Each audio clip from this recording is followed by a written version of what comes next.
Welcome back to CBSN Originals, Weaponizing Social Media, the Rohingya Crisis. We are showing how our modern forms of communication can actually fuel hate and violence. Tensions between Rohingya Muslims and Buddhists in Myanmar have existed for decades, but some would argue these tensions have existed for centuries. The Rohingya are a minority Muslim group living in the country's Rakhine state. They are not seen as citizens by the mainly Buddhist government and the military, and they have faced persecution as a result. In his book, Myanmar, Enemy Within, Buddhist Violence and the Making of a Muslim Other, author Francis Wade explores the historical roots of the crisis we're seeing play out. And I want to welcome Francis from London. Thank you so much for being with us here on CBSN. No problem. So let's start with this hatred, this animosity towards this oppressed minority. Why are the Rohingya so despised and hated by Myanmar's government and a majority of its citizens? Well, there's been this long-standing fear that Myanmar society and Buddhism in particular will be weakened, if not overwhelmed, by cultures from the subcontinent, and particularly Muslim cultures.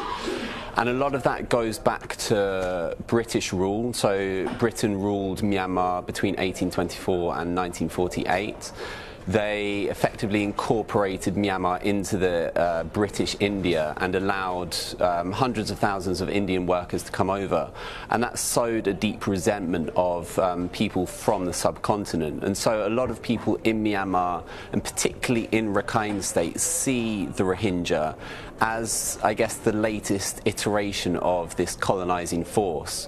So an almost updated version of the wave of migrants that came over in the British period. And that's certainly been whipped up by, that fear has been whipped up by nationalist leaders in Rakhine State and in Myanmar more general, and monks in particular, who speak to this sort of anxiety that if Buddhism isn't protected, if the borders of Myanmar aren't protected, then it will be overwhelmed by Muslims. And Francis, I'm so happy to have you here to talk about this, because we've been doing sort of a dive into the history of Myanmar. And I wonder if back in 1982, when Myanmar's military-run government passed this law that identified 8 ethnicities entitled to citizenship, that the Rohingya were left off of that. Is that another turning point in the history of today's crisis?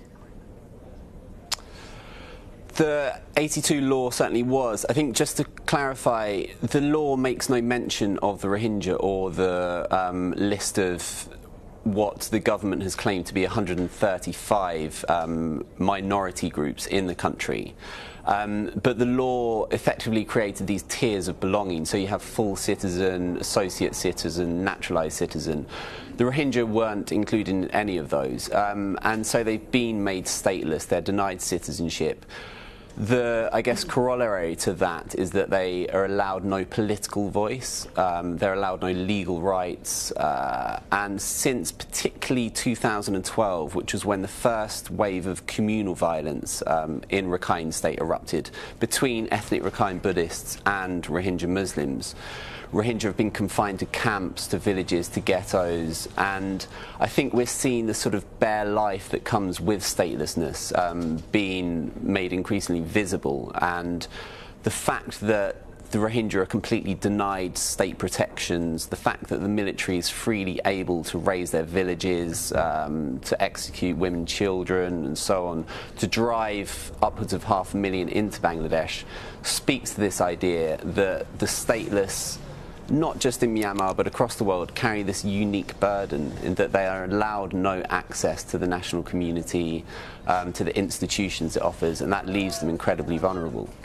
And finally, Francis, just for our audience who may be scratching their heads and wondering to themselves if Myanmar is run by leaders who are Buddhists, generally in the West, people don't associate Buddhism with authoritarian philosophy, with hatred, with brutal repression. We just showed some images there of families and people in enormous pain under enormous circumstances. Just explain to our audience here in the West what that means. Why are these Buddhists doing what they're doing to their fellow citizens, or to their fellow men and women? Well, again, I think we have to turn the lens on us to a degree. We've in the West, it's very much the case that we've essentialized Buddhism. We pin very select attributes to it. We think of it as a good religion, a non-violent religion. We forget that a lot of these people function, a lot of people who are supporting the violence, if not perpetrating it, essentially function first as human beings, and they have the same fears, the same anxieties, the same resentments that we all have. If in a country like Myanmar, where Buddhism is seen as so central to society, and as a kind of, almost a shield, a protection for society, if Buddhism is considered to be under threat, which, if you look at the narratives that surround the Rohingya over the past sort of 5 years in particular, it presents them as a chief threat to Buddhism. If that narrative is peddled enough, then it begins to sort of, infect the minds of the majority, so that they stop really functioning as Buddhists, or at least they sideline the non-violent elements of Buddhism, and they justify the use of violence in order to protect Buddhism. And when I've spoken to monks there who agitate against Muslims, they say that, if we don't protect Buddhism, then Buddhism will die out and anarchy will take its place. And I think we have to look at those sort of fears, those anxieties that are being whipped up when we try to analyze the role of Buddhism in this. Francis Wade, really interesting to talk to you. Thank you so much for shedding light on this very, very important topic. We appreciate it. Thank you, Vlad. Well, thank you for watching Weaponizing Social Media, the Rohingya Crisis. We took you to Bangladesh and Myanmar, and we showed you how tools like Facebook and Twitter may have incited violence against a minority people. And although social media can connect people living in far-off places, it is important to note how it can also be used to manipulate. This is CBSN Originals. I'm Vladimir Duthier.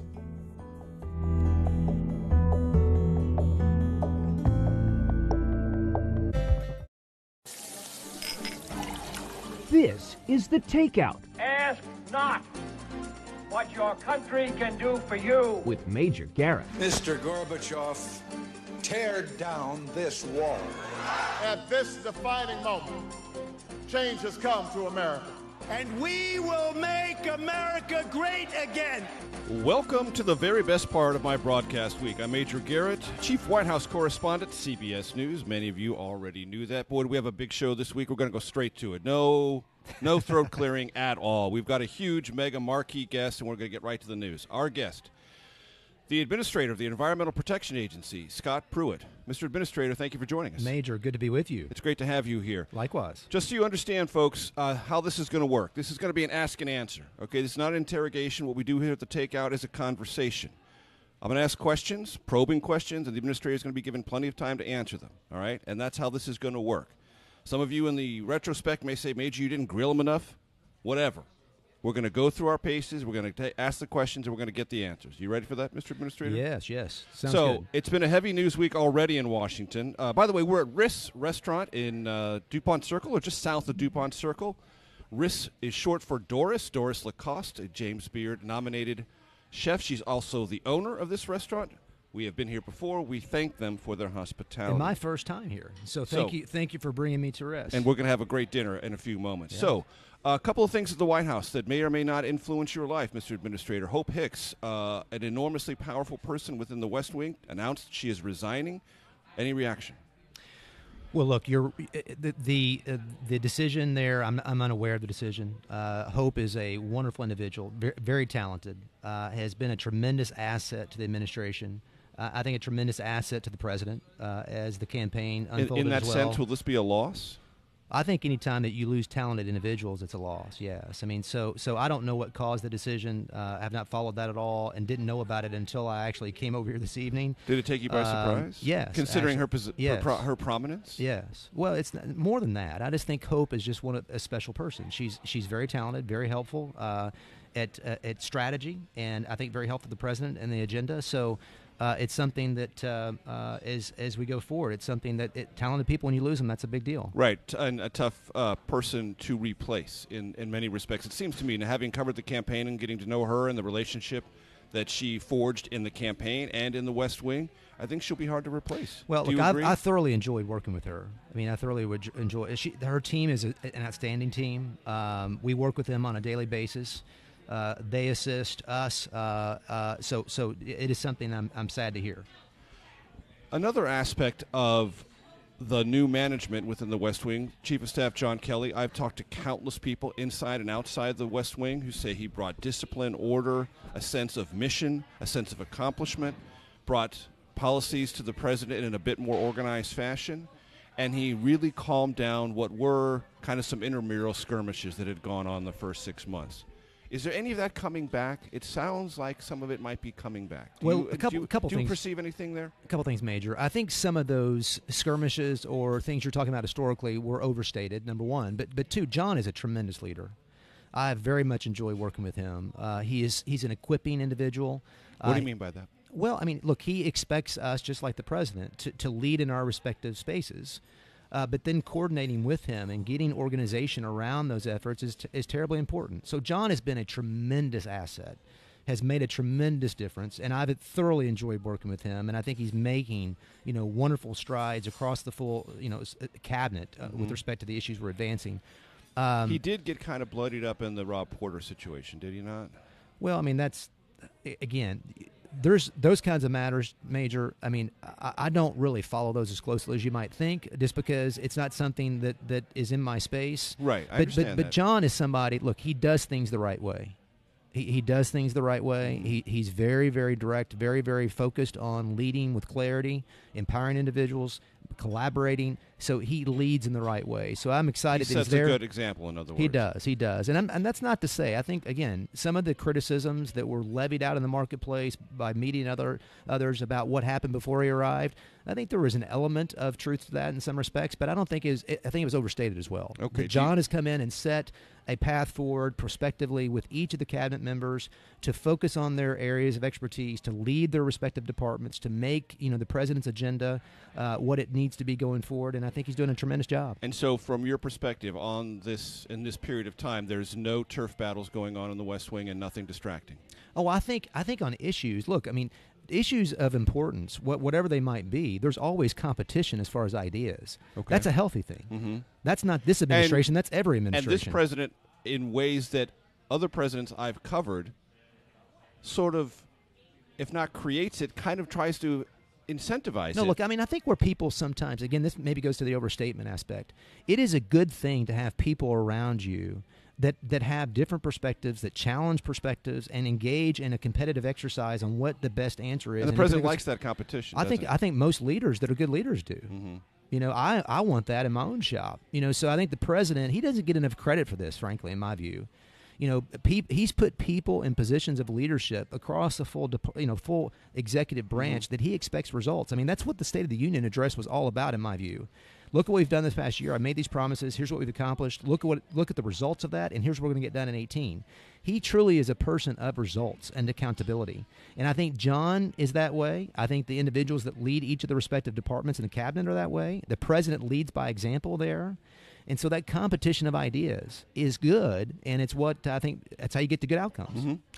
Under the heading of accountability, lots of questions have been raised about your first-class airline travel.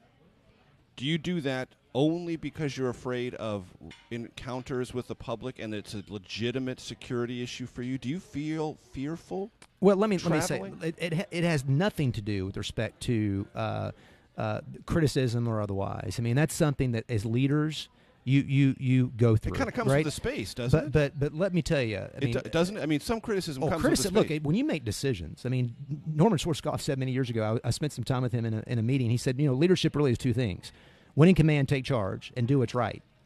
And so that's decision making. That's leadership. Anytime that you engage in leadership, criticism is going to happen. There are answers that you give, and some people aren't going to be happy with that. That has nothing to do with what's going on with this particular issue on travel. Okay. The threats that I have faced are unprecedented. In fact, I brought this tonight to because this was something that had been in the marketplace for some time. The quantity and the type of threats that I face are unprecedented. And this is from the Inspector General is perhaps the most impartial individual that can speak to this. He said this. Get right up to the microphone, mister, because I want the audience to be able to hear it. He said this on CNN. They run the variety of direct death threats. I'm going to put a bullet in your brain. To implied threats. If you don't classify this particular chemical in this particular way, I'm going to hurt you. said Patrick Sullivan to CNN. This is going back, into last year or some time ago. Then there's implied threats like, say, in New York with the mafia. If you come after me and my family, I'll come after you and your family. And so, and then also on the number of threats, we have at least 4 to 5 times the number of threats against Mr. Pruitt than we had against Miss McCarthy, said Patrick Sullivan, the previous EPA administrator. So the quantity of the threats, Major, the quality of the threats, the type of threats are as significant as you could ever imagine. So I was flying coach. Mm-hmm. I was flying coach up until there was a threat assessment that was done that these types of things caused. In that threat assessment, the best way to protect me, based upon the law enforcement personnel, the security detail that I had, they wanted me on a position of the plane to exit expeditiously if an incident arose, and that's why the change happened. And so, look, Did you ever encounter any of this yourself? Did anyone ever, come up to you and yell at you or say something that you perceived or thought validly was a threat in the moment? Look, there have been incidents on planes. There have been incidents in airports, and those incidents, occurred, and they are of different types. But here, what I wanted to really convey to you is that these threats have been unprecedented from the very beginning, and the quantity and type are unprecedented. So what I did, I have a responsibility to listen to those individuals that are charged with the obligation to keep me safe and keep employees at the agency safe. And I listened to them. And that's what they recommended to occur going back until May of June of last year. Now, what I've done going forward is I've instructed those same individuals to accommodate those security threats in alternate ways, including flying coach going forward. Because that might happen. Look, there's a change coming. There's a change coming because, look, I've relied upon those security. The security threat matters. It matters today. This has been an ongoing situation, Major. This isn't a one point in time. So what I've told them going forward is this. There's a change occurring. You're going to accommodate the security threats as they exist. You're going to accommodate those in all ways, alternate ways, up to and including flying coach. And that's going to happen on my very next flight. So those things are happening right away. We'll pick that up on the other side of this break. You're listening to me. You're listening to The Takeout. Wait a minute. I'm ahead of myself. I'm Major Garrett. You're listening to The Takeout. That's the voice of EPA Administrator Scott Pruitt. When you look at feeding the world, empowering the world, and you look at the natural resources we've been provided, if true environmentalism is prohibition, you put up fences and say, do not touch. Now, who suffers in that regard?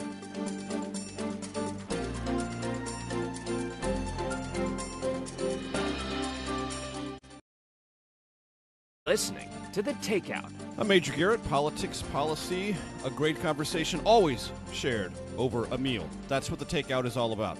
And we're with EPA Administrator Scott Pruitt. Mr. Administrator, great to have you. Just so, because I think we're making news there, and I want to make sure I understand the news. When you say a change is coming, for our audience, I want to make sure they appreciate what you're saying is coming. Well, I've charged those same security personnel, those law enforcement officers that serve me in this capacity. The security threat is real. It's still there. But I've told them going forward to find alternate ways to address this, up to if they can, up to and including flying coach. Okay. I mean, the security assessment, I don't make that assessment. I'm not involved in that. That's done by professionals that do that.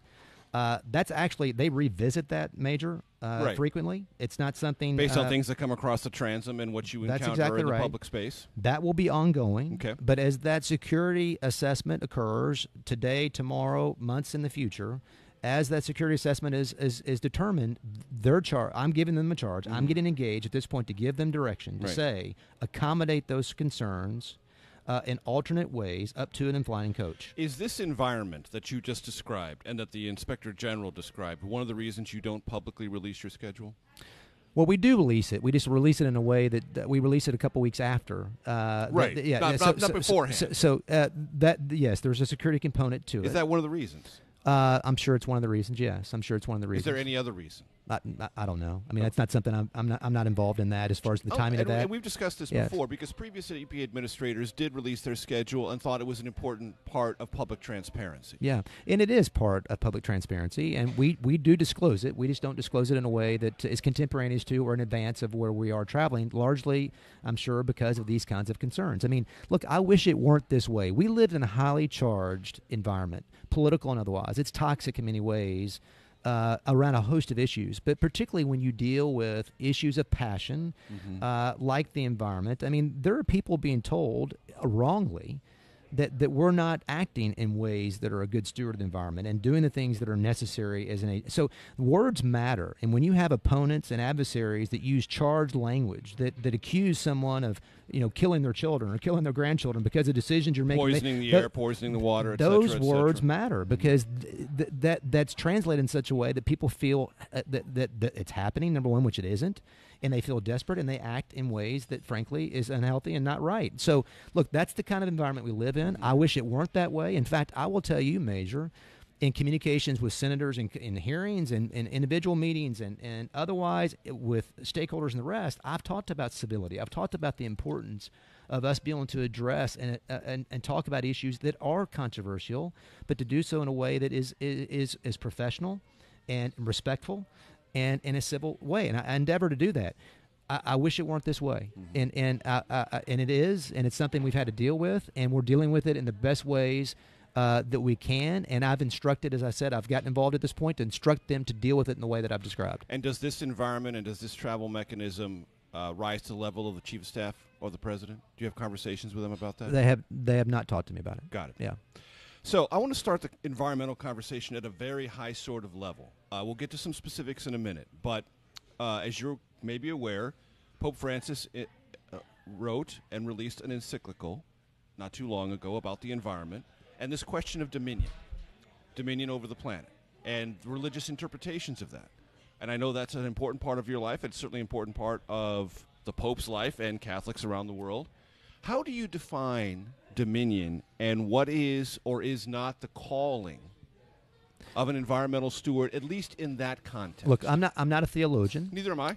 And so to get into doctrinal statements about dominion theory or otherwise is something that I think is probably not what I should do. But I will tell you that I believe, as I interpret Scripture, as I read through Scripture, I believe that we as humans have a responsibility to manage our resources and in a stewardship principles in mind.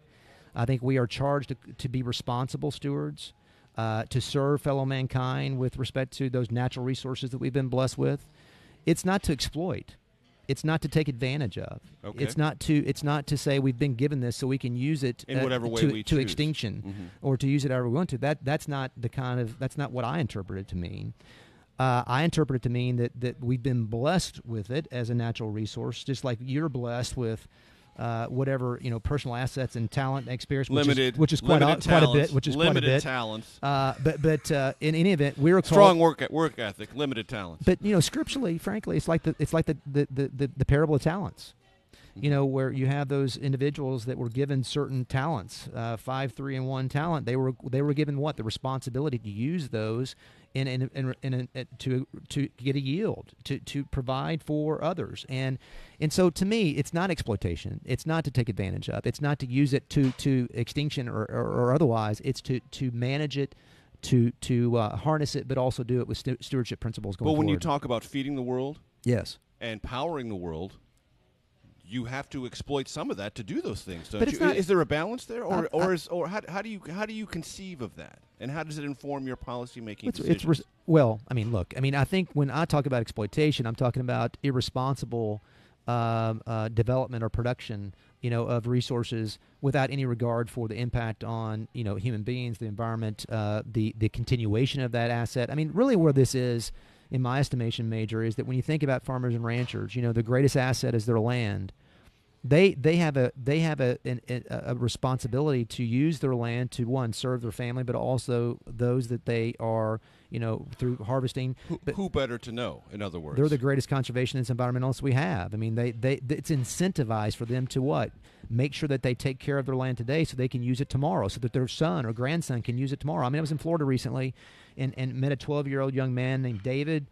I was there, speaking to a group of farmers and ranchers. David came with his dad and his granddad. It was quite impressive to see 3 generations of individuals that are farmers and ranchers. They're teaching David today what it means to do what? Use that land for the betterment of the future, but do so as a good steward. That's what I mean by those things. Put Waters of the USA in that context. Well, look, I mean, Waters of the United States, I mean, many people interpret it as being only a farming and ranching decision, but it affected all land use decisions across the country, because if you build a subdivision and you define a Water of the United States as an ephemeral drainage ditch or a dry creek bed, and you're going to develop that land, guess what you have to do in that regard? You have to go get what? Permission to use your land from the EPA, which that's why this definition of what a Water of the United States matters, because power was yielded to Washington to say, before you do anything, building subdivisions, oil and gas, farming and ranching, any land use decision, you have to come check with us before you use your land in the ways you have historically. Right. Is this gentleman here? Michael is here. Yeah. So it's dinner time, and we're going to order. Yeah, that's good. That's Michael, good. Chicken Milanese for me, and also in following the lead of the administrator of the Environmental Protection Agency, black coffee for me as well.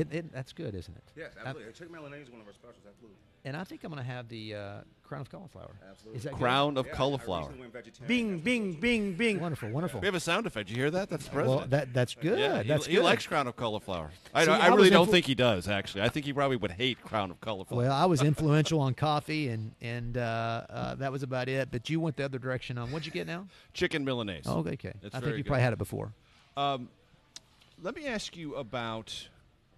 But does that help on that other matter? Sure. As far as the discussion, I think that I do believe, Major, that on these principles of what is true environmentalism, I think that the discussion is around prohibition versus stewardship, because the past administration had a view, and it's not just the past administration. There are people today that have a view. There are plenty of Republicans who believe the EPA under George H.W. Bush had a more restrictive view than they're comfortable with. Perhaps. But here's the deal. When you look at feeding the world, empowering the world, and you look at the natural resources we've been provided, if true environmentalism is prohibition, you put up fences and say, do not touch. Now, who suffers in that regard? Sometimes those that can least afford it, because electricity rates rise substantially because of less fuel sources to power the grid. So we have to think through the responsibility we have as a nation to do things that provide a benefit to our fellow man, but also for our audience, so they can maybe put this in a historical context. We've got 35 seconds to go before break. Where would you put yourself in the pantheon that is regarded as kind of the muscular environmental conservationism of Teddy Roosevelt? Look, I love what Teddy Roosevelt did in many instances. I mean, he had a right view of the world insofar as recognizing the importance of public spaces and preserving our federal lands, and for the sake of beauty. I mean, look, we have to recognize that God has blessed us with beautiful vistas that how do you put a price on that, right? In the same way that he's given us natural gas and oil to help power the economy. All those things matter, and he led with conviction in that regard. We're going to talk about natural gas on the other side of this break. I'm Major Garrett. That's the voice of Scott Pruitt, Administrator of the Environmental Protection Agency. You are listening to and thoroughly enjoying The Takeout. I think it's too rudimentary just simply to focus on, is the climate changing? Do we contribute to it? What can I do about it? What is the authority that I possess under the Clean Air Act to address it?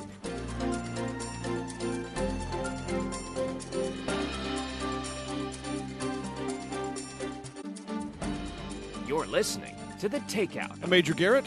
Hello, everyone on CBSN, our digital television audience, our podcast audience, and great radio stations around the country, including in Tulsa, Oklahoma, Mr. Administrator. And in my mother's hometown of Moline, Illinois. Kay Garrett, my mother, has long since passed away, but hello, everyone in Moline, Illinois. Without you and my mother's birth there, none of this would be possible. So, and hello to everyone in Tulsa. There you go. Right?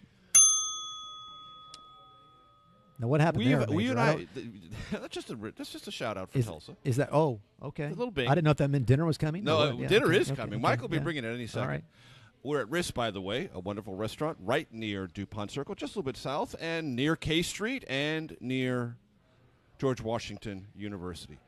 So, when we talk about your agenda for the Environmental Protection Agency, you and I have had a conversation about Superfund sites.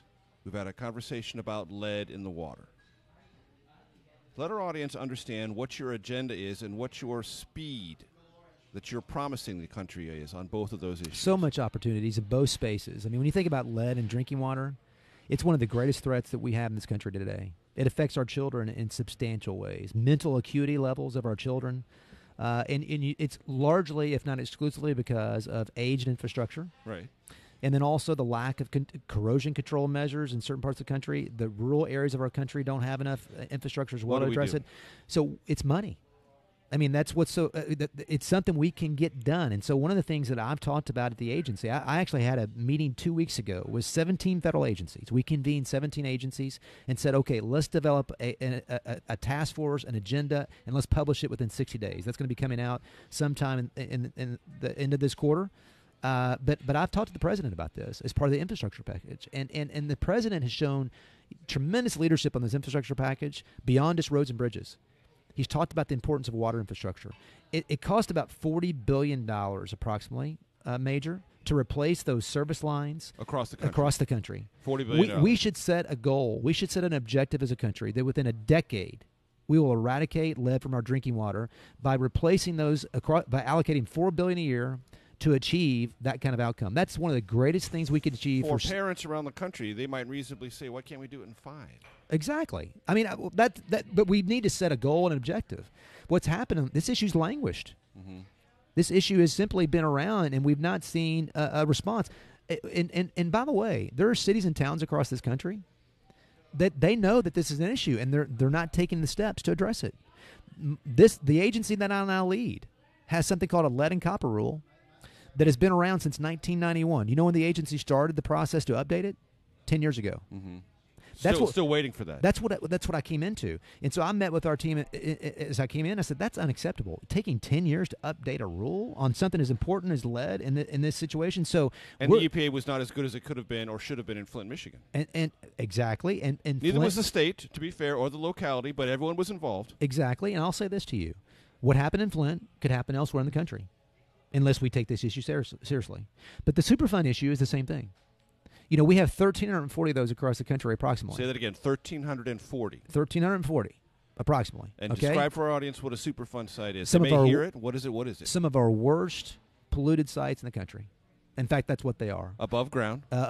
Sometimes below ground. Sometimes in our water. Right. You know, sometimes in sediment in the water. So there's no unique aspect there. But you have lead and uranium and dioxin. Nasty stuff that causes harm to our health and cancer and the rest. And we have these sites that literally have been on the list because there's something called a national priority list.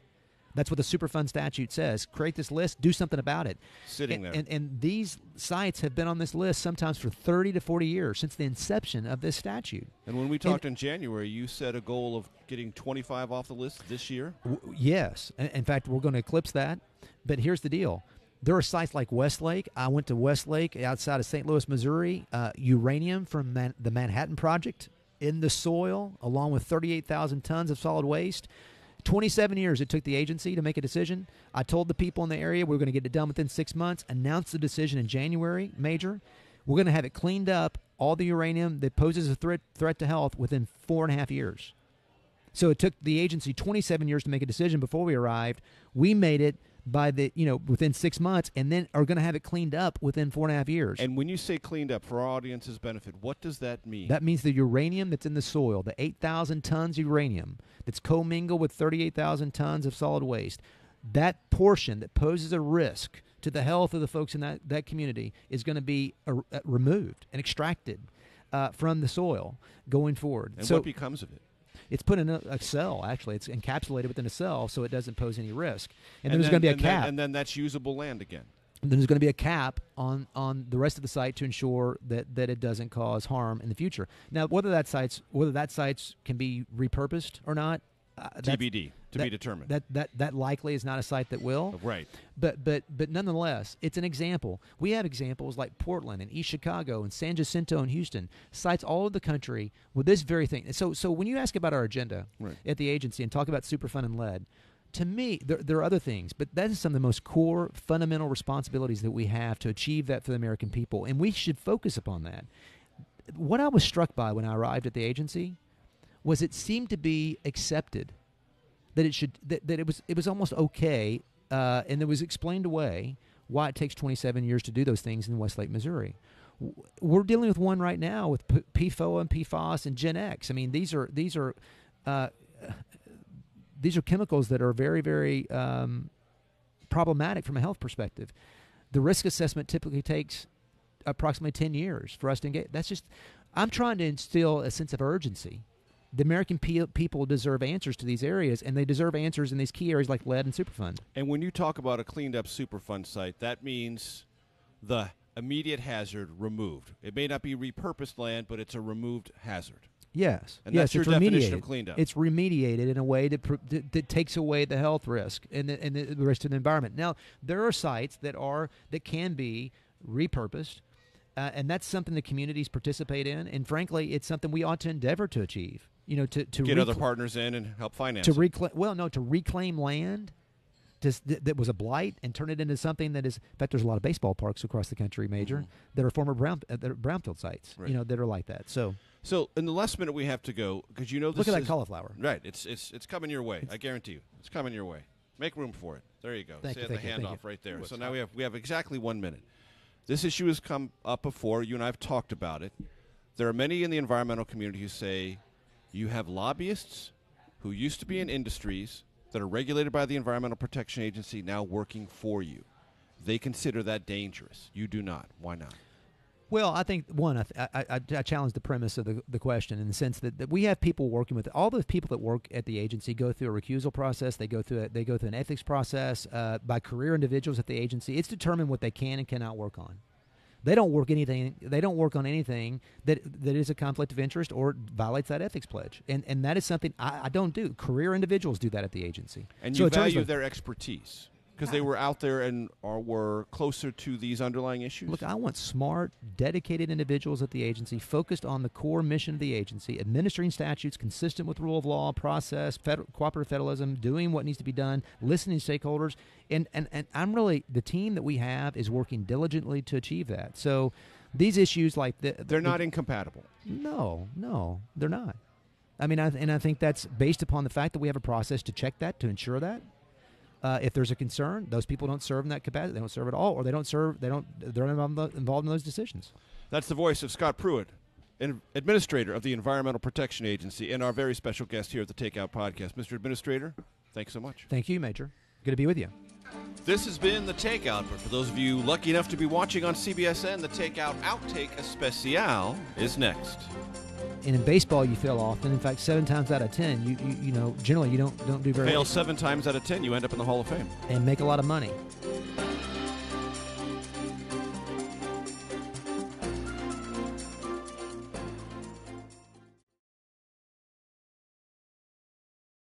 Welcome back. This is the Takeout Outtake Especial. This portion of our program airs for our podcast listeners on Tuesday, but it's available right here and right now for those of you watching on CBSN. You're listening to The Takeout. And this is your Tuesday Takeout Outtake Especial. I'm Major Garrett, Chief White House Correspondent, CBS News, joined by the Administrator of the Environmental Protection Agency, Scott Pruitt. Mr. Administrator, great to have you with us. Yes, sir. I told you this is the Fun and Games part of our show. It's continuously broadcast and the whole thing on CBSN, so hello, CBSN audience. But for our podcast listeners, this is a special treat for them on their Tuesdays, and they look forward to it quite a bit. And there are 3 threshold questions, Mr. Administrator, our audience has come to deeply and affectionately hang on to. Not the questions, but the answers. Oh. And the questions are as follows. Most influential book in your life, or one of the most influential books in your life, can be religious or an additional one. Your favorite movie or one of your favorite movies. And if you're on a long flight or a long drive, what kind of music or artist are you most likely to listen to? Well, the first question, I love Inventing Freedom. And the Churchill Factor is another book. The Churchill Factor is a book, obviously, about the importance of Churchill to the victory in World War II, and that he was especially equipped to deal with those. And watching the new movie that just came out with respect to Churchill, it was good to see that live and in color, and then think about that book. But Inventing Freedom as well is a great book, and in the sense of what makes our Western ideal of the republic and democracy unique, and what drove that from a rule of law perspective and otherwise. So I love those 2 books. It's something that I don't get a chance to do as much as I used to as far as reading, but I love those 2. Churchill is a recurrent theme among conservatives. Conservatives have a tendency, I have found over my years interacting with conservatives, to have a deep affection for Churchill. even though he had a not always successful political career. And on big issues, sometimes he was wrong. Now, on the biggest issue, he was right. The biggest issue of his life and the biggest issue facing Britain and Europe, he was 100% right. And precisely the right leader at precisely the right time. Which is exactly what the book's about. What is it about Churchill that attracts you? Well, I mean, persistence is virtue. And you look at his life, he was persistent. I mean, he was consistent in engaging whatever time or he was in. He was always about leadership and making decisions that he felt were right. And those decisions were made early as he came into the prime ministership. When you think about the troops and how they were obviously isolated in France and the threat that it posed to the ongoing ability to defend the homeland and win the war. I mean, what they did was quite remarkable in a very short time frame. His leadership was bold. It was consistent. It was exactly what was needed. He was a communicator. He was able to build consensus. He was essential. In fact, and early setbacks in his life did not deter him. Absolutely. In fact, because he had some significant early setbacks. As you know, that actually there was a tremendous amount of criticism and doubt because of those early setbacks, which caused many in his cabinet and many at the time to say, did he have the right stuff to get it done? And despite that major persistence of focus of saying he understood what was at risk and he understood what needed to be done, and despite those criticisms, led with great conviction. So he's someone we can learn from. Movies. Or movie. Oh, look, I mean, as an old baseball guy, I mean, one of my favorite movies is The Rookie. And I don't know if you've seen The Rookie. I have. I've seen it many times. True story. It's a true story. It's a great story. About a man who was a journeyman, actually. He was a high school baseball coach. And his players on in kind rural of a bet Texas, said, hey, go to a tryout with I think it was Tampa Bay. Go to a tryout. They had some kind of bet. He actually got picked up. And then the movie is about his journey from that point of getting drafted. Now, what I love about the movie, having been a previous owner of a AAA baseball team, right. I got a chance to see live and in color what the movie represents, because there are many individuals that have played minor league baseball for years and years and years, and I was in a place where I could go down into the clubhouse and say, your dreams have come true. There's a cab literally outside on the curb. In the fourth inning, we would do that. They would be picked up and they would be taken to the airport and flown to Seattle or Texas. It was so emotional to be able to deliver that message, much like you see in the movie.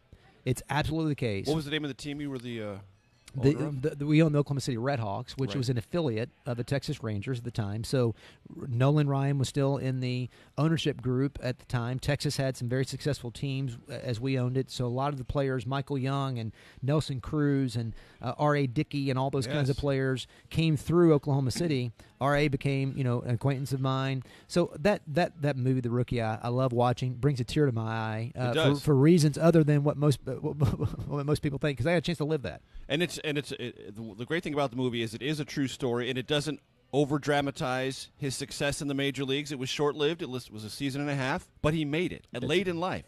He'd been a very successful young pitcher, blew out his arm, and then went to teach in high school. And then on this bet, because he was throwing batting practice, and the kids are like, "You're pretty good, Coach. You're bringing it. Yeah. There's some heat here." Baseball is a great teacher, because I played baseball through my senior year in college. I went to pre-draft workouts in both my junior and senior year with the Reds. I mean, baseball. I thought you might be drafted. Well, I hope to. I'm glad I didn't.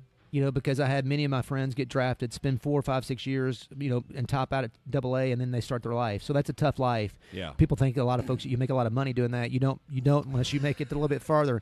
But beyond that, baseball is something, that's one of the things I try to teach my kids, because one of the greatest things that we have to deal with in life is failure. We fail often, as you know, and in baseball you fail often. In fact, 7 times out of 10, you generally you don't do very well. Fail 7 times out of 10, you end up in the Hall of Fame and make a lot of money. So I guess the point is that having lived it both personally and also being around athletes in that regard, professional athletes, that movie is representative of that. Where do you put Bull Durham? I'm not as fond of Bull Durham because I think it's just more dramatized and more it's more of a comedy to me. And so I love movies like like The Rookie, true stories. The movie about Churchill we just talked about. Right. I love those kinds of movies because you can learn and better yourself from those things. I enjoy comedies, but when it comes to baseball, I want reality. Maybe I don't know. Excellent. And music. I listen to a lot of Christian contemporary music. I mean, I enjoy that, and but also a lot of hymns. I mean, I enjoy the peace that they bring me. We all live such hectic lives. I can't tell you that on a plane or otherwise I get a chance to listen to a lot of music because there's a lot of things going on. A lot of reading you have to do, and a lot of prep and the rest. But occasional cat nap. Yeah, hopefully. But I think in my downtime, I try to listen to music that brings me a sense of peace and solitude, and to slow down a little bit and catch my breath. Talk to our audience a little bit about that aspect of your life. But I also like a little jazz, and right. But I mean the spiritual side of your life. It's important to me. It's very important to me, and I believe that as we lead in today's time, that we don't have enough a leadership that is focused on, as I mentioned earlier, civility and doing things the right way, trying to engage in dialogue that is constructive. We have a lot of big issues as a country that we need to deal with, and it's not our systems that fail us. Our systems are the best in the world. The way our government is structured is the best in the world. It's very providential in my view how they came into being, and also the impact they can have on our lives from a liberty perspective. So us within those systems, exercising the type of leadership that is important and done the right way is something that I think is essential at this time. There's a rhetorical intensity to our politics these days. Have you ever looked back at things you've said and wished you'd said them differently or been maybe a little bit less aggressive? Major, civil space. I endeavor to. I'll just be very, candid with you here, as I always endeavor. There's actually a verse you talked about my faith. There's a verse in Colossians that talks about as I speak, and this was the Apostle Paul talking. That as I speak, let my speech be marked with grace, but also seasoned with salt. And I endeavor to speak that way. I endeavor to speak with a measure of grace, a measure of humility, a measure of respect, but also a measure of salt, which means that speak to the truth of the matter and get to the heart of the matter. I think the American people want us to speak truthfully, transparently, but lead with conviction, get things done, and do it with a measure of respect and civility. We need more of that in our leadership across the board, legislatively and otherwise, executive branch, et cetera. And that's what I endeavor to achieve in my position. Are your personal political goals confined entirely to the Environmental Protection Agency? Look, I mean, if you'd asked me October of 2016 whether I'd be serving in this capacity, I didn't have a feel for that at all. I enjoyed my time as Attorney General at the state of Oklahoma level. I don't think we can be predictive of those kinds of things. I think the way you make decisions is, whatever your hand finds to do now, do it with all your might, do it with all that God's blessed you with. And then let opportunities come. I think where we get in trouble as individuals is we don't recognize how important it is we're doing today, and we're always looking ahead to the future and not enjoying today and doing it the right way. And so my job right now, I'm very thankful for it. It's consequential. It's important. I'm thankful for it. I pray that we're doing it the right way, and I seek to do it that way. And so it's just those kinds of things will take care of themselves. Do you want to be governor of Oklahoma? No, not. That's not something I'm looking at. I mean, I get asked that question about, there's an election this year in Oklahoma, and because it's this year, and I was there before, I'm not running for governor in Oklahoma in 2018. Whether I serve as governor or any other capacity in the future, I can't know that at this point, and that's something you just address at the appropriate time. Very good, Mr. Administrator. It's been great to have you. Likewise. That's Scott Pruitt, Administrator of the Environmental Protection Agency. I'm Major Garrett. This has been your Tuesday Takeout Outtake Especial. We've been at RIS. We thank Doris Lacoste, the owner and supervising chef, for the wonderful dinner we had, and we'll see you again next week.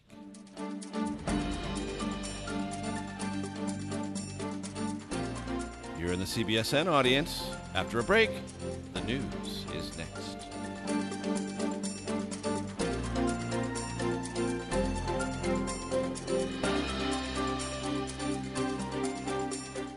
Want real news right now? We've got